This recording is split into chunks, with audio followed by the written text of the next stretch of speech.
Hi everyone! So now we will have a literacy review, but first allow me to introduce myself.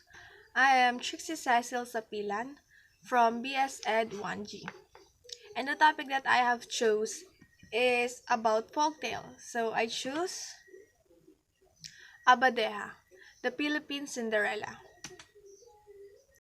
First, let us talk about the author. So disclaimer, she's not the real author. She only retells this folklore because when we say folklore, a it is it passed through mouth to mouth, um and there is no certain person, or there is no evidence who's the real author of the folklore. And Myrna J. de la Paz is the one who retells this lore, and she hopes that it will not be lost after the Spanish and American influence. She wants that every Filipino, the future Filipino generations, will still remember this folklore that focus on the traditional Filipino folklore, because Myrna J. de la Paz spent her childhood here in the Philippines and learned more things here, and it include the traditional Filipino folklore. Setting of the story. So it happens during the pre-colonial era. This folklore is, the setting is the pre-colonial era, and it was stated in the story that there's a town of Baybay, the town of Baybay. And I did some research, and I found out that there's still, here in the Philippines, there's still a city called Baybay, or Baybay City. And it sounds interesting. Characters of the story, we have Abadeja. She is the main protagonist, obviously. It was written in the title. And at the age of 13, she lost her mother in the story. Abak and Abadesa. Abak is Abadeja's father. He is a fisherman who always go on a fishing trip.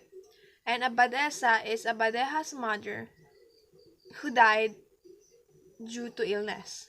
It was not stated in the story what kind of illness is it. Stepmother and the two stepsisters, so they are the one who mistreated Abadeja. They give unusual tasks. The prince and the chieftain.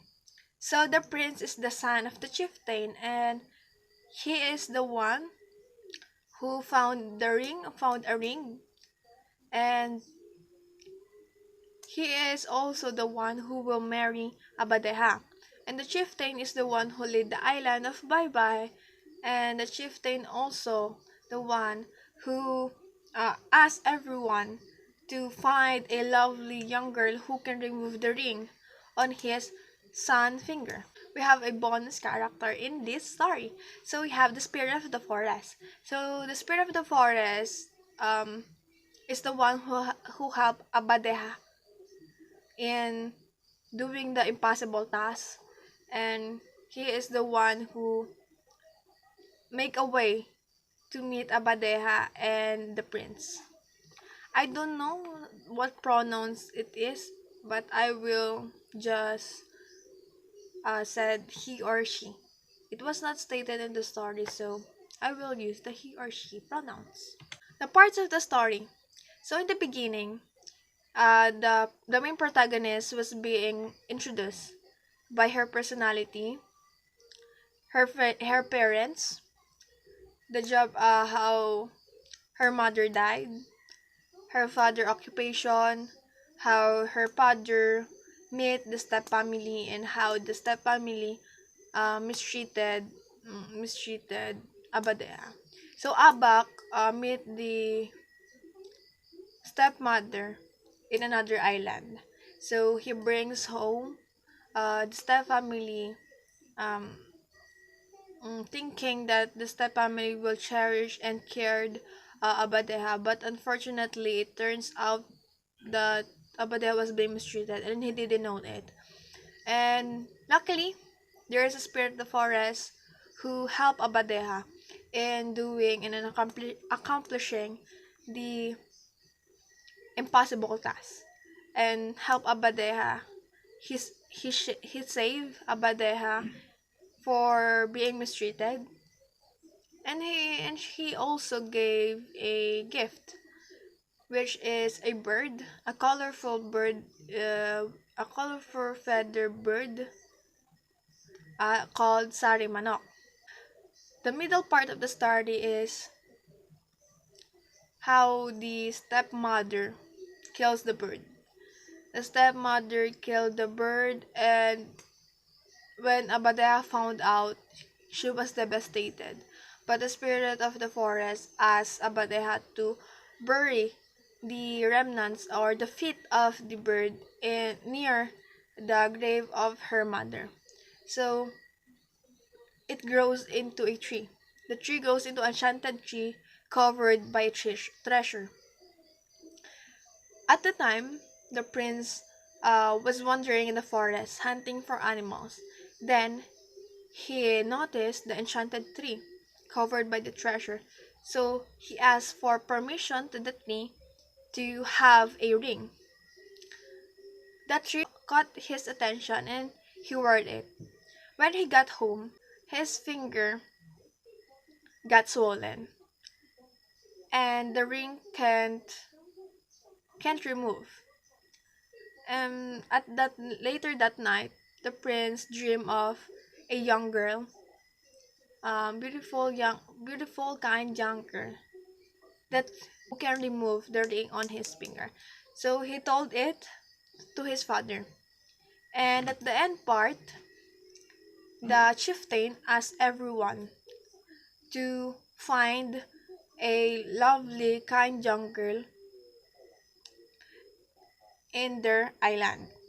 So every young girl in the island come to the chieftain house and try to remove the ring. But none of them can remove the ring, even the two stepsisters. So Abadeha wants to go, but she was locked by the step family. And the spirit of the forest helped Abadeha to escape and meet the prince.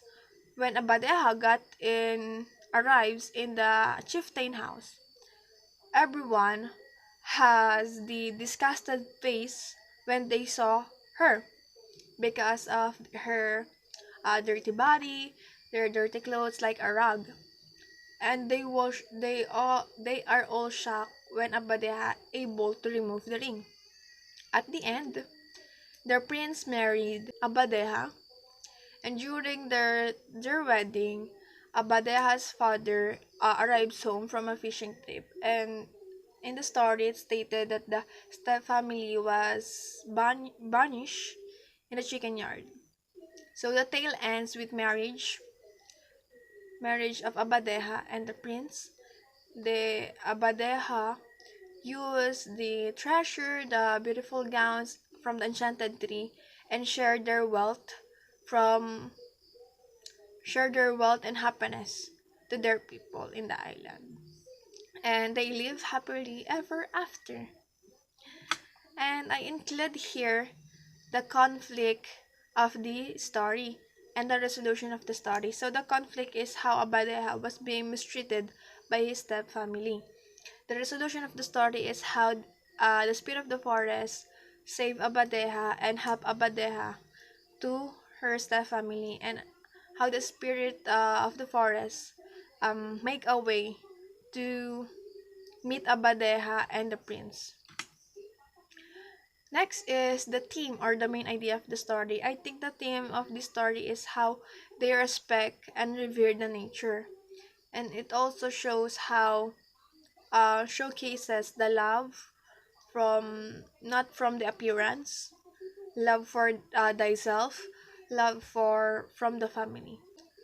My opinion about this folklore. So I will um I will just say about my dislikes and dislike part of this folklore. So first, about my dislike part is the resemblance of this folklore to the foreign story of Cinderella. I know, I understand that this is a Filipino counterpart of Cinderella, but for me, it loses its originality. That's why I found it negative part for me. And in like part, I like how they built the story, the build up of the story, the introducing of the protagonist, the uh, antagonist part, the how the spirit of forest enter in the story, how the prince was being introduced, how they meet the prince and the prince and Abadeha, and also the end of the story. And also, my most like part is how they put the creative element plot, which is the creative part is yung which is Sarimanok. Um, I like how they detailed description of the Sarimanok and the story. And also, I like the part where they showcase the what they call this. They showcase the culture, the rich traditional culture of the Philippines in terms of this kind of topic like folklores and legends and etc.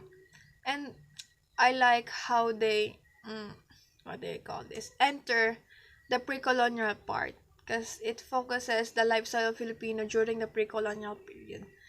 The recommendation part. So I recommend this folklore to every junior high school, senior high school, and even college students to read this.